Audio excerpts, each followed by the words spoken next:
French, and I snuck home with a victory by 2 points. And Patrick's going to give us a quick rundown as to how the game went. So I think David got the prestige award. I think every single round except for the last round. Other than that, I think I was sort of dominating in Europe and North America, and David was dominating in the Caribbean and India. I had total dominance in the Indian theatre, didn't I? Yes, in terms of points, France made a lot of points from Jacobite uprisings. So there were 2 Jacobite victories. Wars, I think mostly went France's way, didn't they? Yes. Yep. But there was couple of wars, nasty wars that went Britain's way, especially the Antilles War here, where they got 2 conquest points. They managed to, even though France picked up the piracy diplomatic areas early on, they got them back and then just dominated them for the whole game, and that caused a lot of strife for the French in the Caribbean. The French won the American War of Revolution. Anyway, so the sum of all of that is that it came down really to the wire, and in the end, we got to turn 6, and Britain won by 2 points. Yeah. There was some historical interest. I felt the British Navy actually dominated. Yeah, which was historically the case to a certain extent. The Americans finally got independence in some aspects there, which followed the pattern of history. Quick thoughts on the game. For me, this game was very tense. Were you feeling the same, Patrick? Yeah, absolutely. It was very tense. Yeah, you felt like anything could happen, and that you could. You didn't really. You don't have the same sense of security as you have in Twilight Struggle, because it feels like all your spaces are vulnerable to a certain extent. There's no, you don't really have that as much protection or feeling that you're, I don't know how to put it, the geography of the space affects where people can attack you.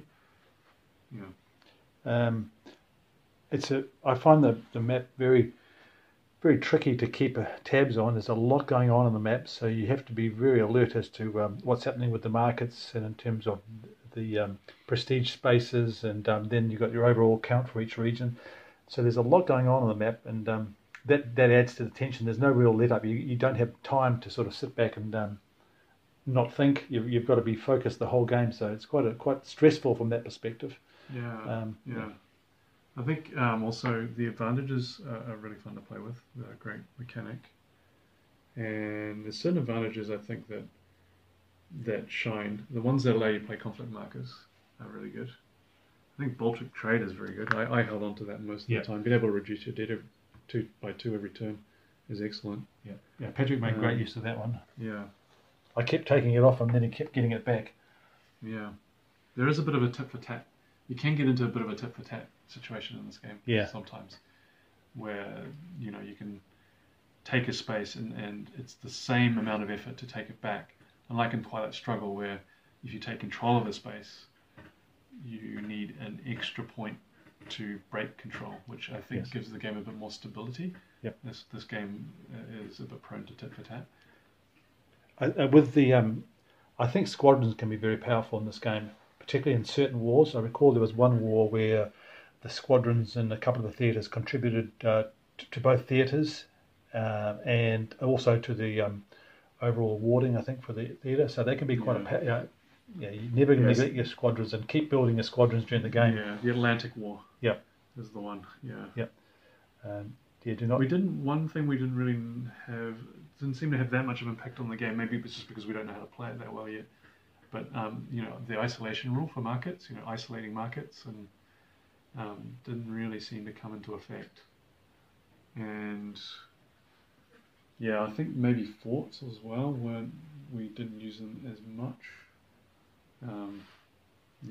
So overall, what's your rating for the game, Patrick? I think it's too early to tell. I think I really enjoy it. I really want to play it again. It's very entertaining. Whether or not it will maintain its entertainment value after multiple players, I think, remains to be seen. In terms of historical flavour, it's full of flavour. It's very, very rich in terms of historical flavour, and I love that. So it'll definitely keep me entertained for a while. What about you, David? I enjoy it. I think it's a great game. It's not a relaxing game. But yeah, it's a great game. Happy to play it again. And I'm sure we will, because Patrick losing by 2 points will be hard for him to swallow tonight. It's going to be a bitter pill, and I'm sure he'll be clamouring for a rematch. But we need a rematch at Gettysburg first. Yeah. Okay, thanks for watching, everyone. Have a good evening.